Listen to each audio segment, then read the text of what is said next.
April 10వ తేదీ. ఎడారిలో సెలయేర్లు.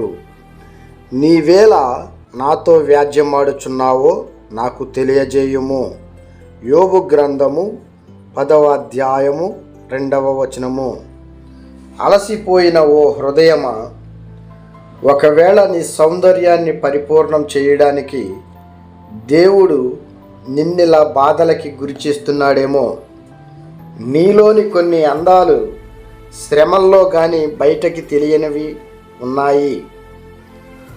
ప్రేమ మిణుగురు పురుగు లాంటిది. చుట్టూ చీకటి అలుముకున్నప్పుడే తప్ప దాని వెలుగు బయటికి కనబడదు.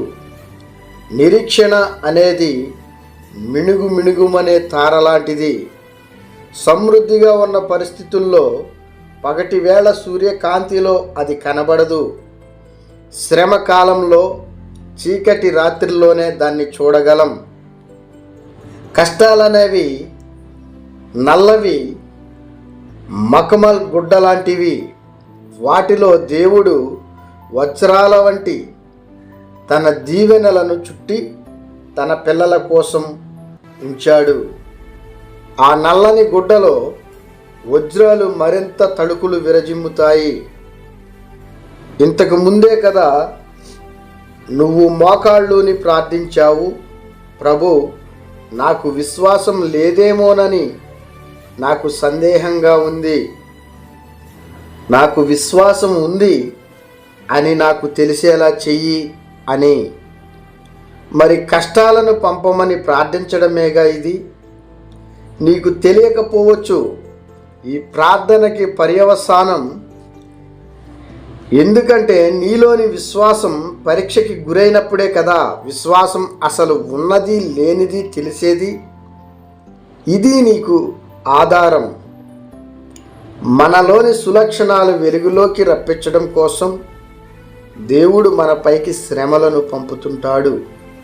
మనలో అవి ఉన్నాయి అన్న నిర్ధారణ మనకి కలగడం కోసం ఆ శ్రమలు మనకి సంభవిస్తూ ఉంటాయి.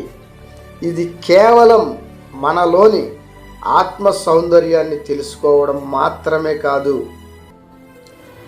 ఆ సౌందర్యం అభివృద్ధి కావడానికి కూడా ఈ పవిత్రమైన శ్రమలు తోడ్పడతాయి. దేవుడు తన సైనికులకు శిక్షణిచ్చేది సౌఖ్యాలు ఉన్న మందిరాలలో కాదు, బయట ఎండలో కవాతులు కఠినమైన విశ్వాసాలతోనే. ఆయన వాళ్ళని సెలయేళ్ల కడ్డంపడి నడవమంటాడు, నదుల్ని ఈదమంటాడు, కొండలెక్కమంటాడు, వీపు మీద బోలెడంత బరువుతో మైళ్ళు తరబడి నడిపిస్తాడు. క్రైస్తవుడా, నువ్వు అనుభవిస్తున్న శ్రమలకు కారణం ఇదే. నీతో ఆయన వ్యాజ్యం ఆడడానికి కారణం ఇదే.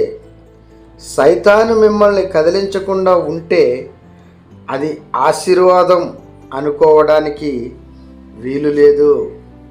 దేవుడి కొద్ది మంచి మాటలను మన హృదయంలో భద్రపరిచి వాక్యానుసారముగా దేవునికి ఇష్టమైన జీవితం జీవించులాగున ఆయన కృపలో మనల్ని బలపరిచి భద్రపరిచి స్థిరపరిచి దీవించి ఆశీర్వదించునుగాక. ఆమేన్.